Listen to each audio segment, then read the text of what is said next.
السلام علیکم ورحمۃ اللہ تعالیٰ وبرکاتہ۔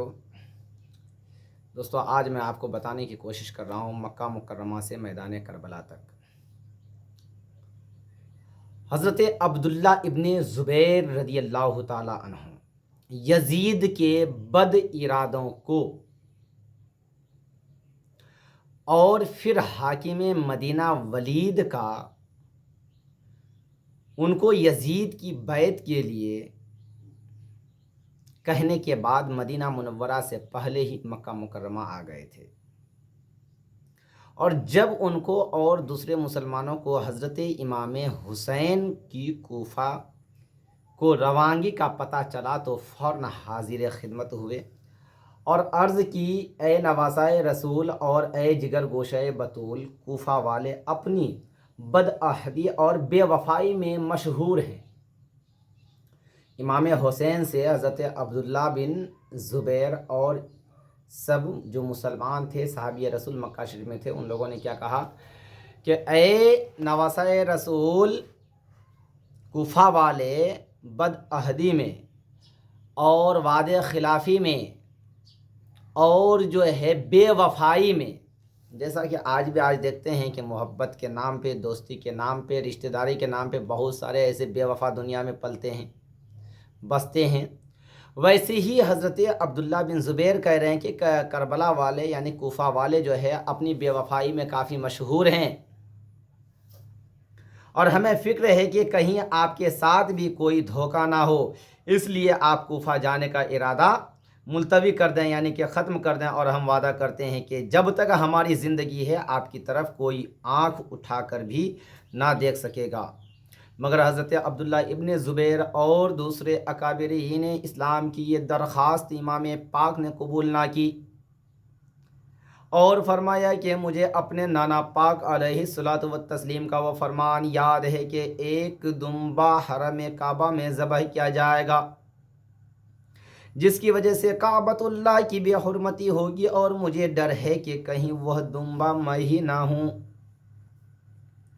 حضرت امام حسین کہہ رہے ہیں کہ میرے نانا جان نے کہا تھا کہ کعبہ شریف میں ایک دمبا ذبح ہوگا جس سے جو ہے کعبہ شریف کی بے حرمتی نہ ہو جائے، کہیں وہ دمبا میں ہی تو نہیں ہوں،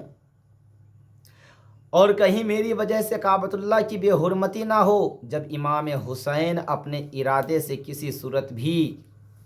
باز نہیں آئے، نہیں رکے، تو عرض کی کہ اچھا اگر آپ نے ضرور جانا ہی ہے تو جائیں، مگر ان پردہ دار بیویوں اور معصوم بچوں کو تو ساتھ نہ لے جائیں۔ مگر سیدہ کے لال نے ان کی یہ تجویز بھی مسترد کر دی، یعنی کہ انکار کر دیا، نہیں مانی، اور فرمایا کہ میں آخری وقت اپنے بچوں کو جدا نہیں کر سکتا، میں اپنے بچوں کو آخری وقت میں جدا نہیں کر سکتا۔ مطلب کہ انہیں پہلے ہی خبر مل چکی تھی کہ میری گردن پہ جو ہے تلوار چلے گی، میرے اوپر بھالے فرسے تلواریں چلیں گی، اور مجھے جام شہادت پینی ہے، اس لیے میں آخری وقت میں اپنے بچوں کو اپنے سے دور نہیں کر سکتا۔ حلال عید نے نمودار ہو کر لوگوں کو عید الاضحیٰ کی مسرتوں کی مبارکبادی اور دنیا اسلام کو سنت ابراہیمی کو زندہ کرنے کا پیغام دیا، اور توحید رسالت کے پرستاروں کو حج بیت اللہ کی راہ دکھائی، اور طواف کعبہ کے لیے اپنا چراغ جلایا، اور پھر عید الاضحیٰ کا چاند مسلمانوں میں ایثار و قربانی کے جذبے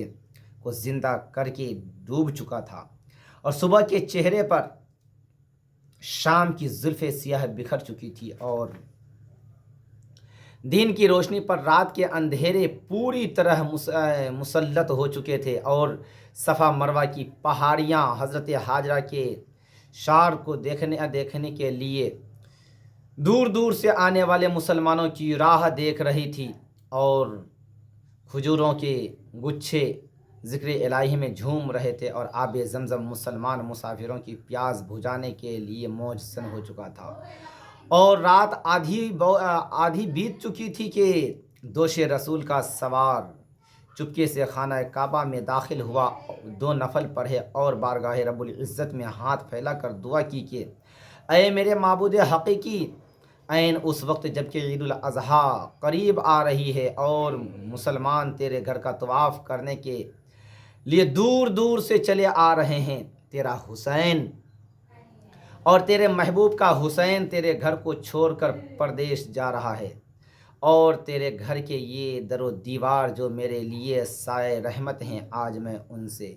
رخصت ہو رہا ہوں اور تیرے گھر کی عزت اور صحن کعبہ کی حرمت کی خاطر تیرے گھر کو چھوڑ رہا ہوں۔ اے پروردگار عالم، میری خطائیں بخش دے، اے خالق کائنات میری غلطیاں معاف کر دے، اور اے رب ذوالجلال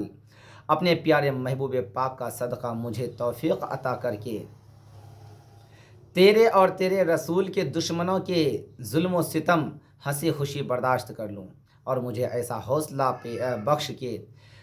پیش آنے والی مصیبتوں میں ثابت قدم رہوں، اور مجھے اتنی ہمت عطا کر کے کربلا کے حق و باطل کے خونی معرکہ میں میرے قدم ڈگمگا نہ جائے۔ اے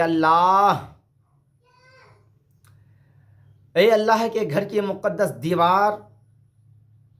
و اسلام، اے مکہ کی پہاڑیوں الوداع، اے صحن کعبہ خدا حافظ۔ اور پھر جب مؤذن کی صدائے توحید و رسالت نے دامن شب کو چاک کیا تو سیدہ کا لخت جگر فجر کی نماز حرم خداوندی میں ادا کر کے گھر تشریف لے آیا، اور عزیز و اقارب اور سب اپنے ساتھیوں کو روانگی کا حکم دیا، اور پھر گلشن اسلام کو اپنے خون سے سینچنے کے لیے کشتی دین و اسلام کو کنارے پر لگانے کے لیے، اور یزید کے ہاتھوں لٹتی ہوئی امانت الہیہ کو بچانے کے لیے عطرت پیغمبر کا یہ نورانی گھرانہ اور خدا خاندان نبوت کا یہ مقدس قافلہ صرف 72 جان نثاروں پر مشتمل 3 ذی الحجہ 60 ہجری کو بیت الامن کو چھوڑ کر صحرائے حزن کی طرف روانہ ہو گیا۔ دوستو، یہ روانگی تک میں نے آپ کو بات بتائی ہے، انشاءاللہ تعالی اگلی ویڈیو میں ہم آپ کو اس سے آگے بتائیں گے۔ آپ سے گزارش ہے کہ ویڈیو کو زیادہ سے زیادہ لائک اور شیئر کیجیے۔